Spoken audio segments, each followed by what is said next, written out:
Masih bersama saya, Mr. Z, bicara. Tentu saja bicara tentang kebenaran berdasarkan fakta data dan didukung dengan adanya berita.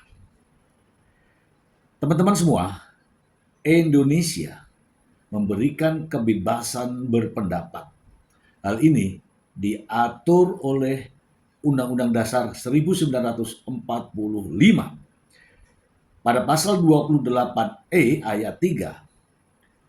Warga negara diberikan kebebasan berkumpul, berserikat, dan berpendapat.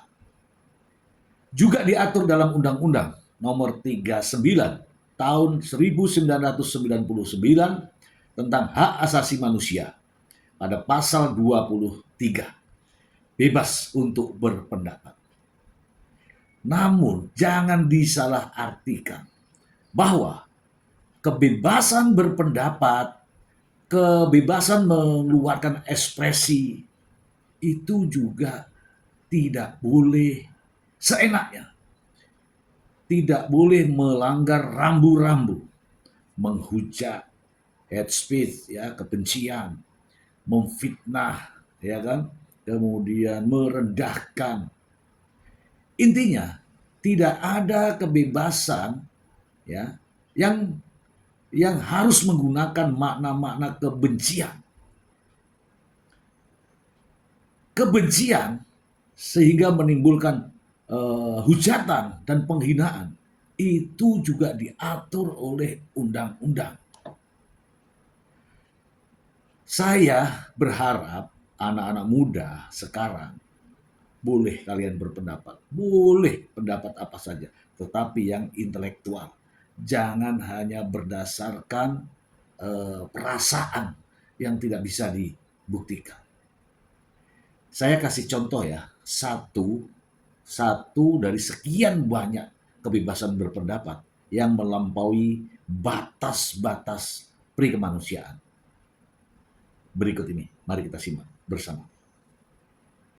Yang seperti ini harus Jokowi diturunkan. Jokowi perusak demokrasi. Presiden Jokowi gagal total. Presiden Jokowi presiden yang gagal. Siapa yang dia berhasil? Dari mana dasarnya? Buktikan ke saya. Ketika MK memutuskan bahwa menolak keputusan, itu bukti bahwa biang keroknya Jokowi, biang keroknya Jokowi harus dibuktikan. Jokowi itu dari solusinya. Jokowi harus dibuktikan.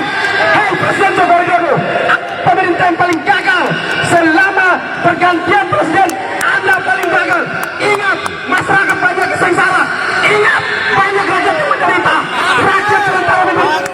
Ketika saya bawa teman-teman 532 nakes-nakes menderita. Mungkin anak tadi merasa dia sebagai sosok pemberani. Sosok yang namanya juga anak muda, sosok pemberani, sosok yang kuat, sosok yang vokal, pandai, cerdas.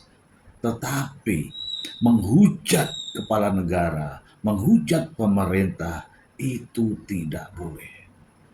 Ya, sepertinya saya lihat ini kebal hukum ya. Seharusnya yang begini-begini harus diingatkan agar tidak merambah kepada pemuda-pemuda lain. Bolehlah berani, bolehlah bertekad, bolehlah bukan pendukung pemerintah, tetapi tidak boleh menghujat, merendahkan, menghina, memfitnah, tidak boleh. Negara Indonesia negara hukum. Saya yakin anak ini kebal hukum sehingga seenaknya mengeluarkan kata-kata yang di negeri sendiri adalah negara hukum. Menghujat pemerintahannya sendiri, menghujat kepala negara, itu tindak pidana. Bagaimana? Apakah aparat penegak hukum mendiamkan hal ini? Sungguh ironis, di depan mata kita terjadi penghinaan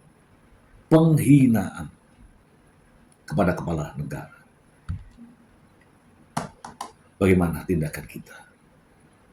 Saya berharap kepada anak-anak muda, penerus-penerus generasi bangsa, jangan pernah menghujat pimpinan-pimpinan Anda.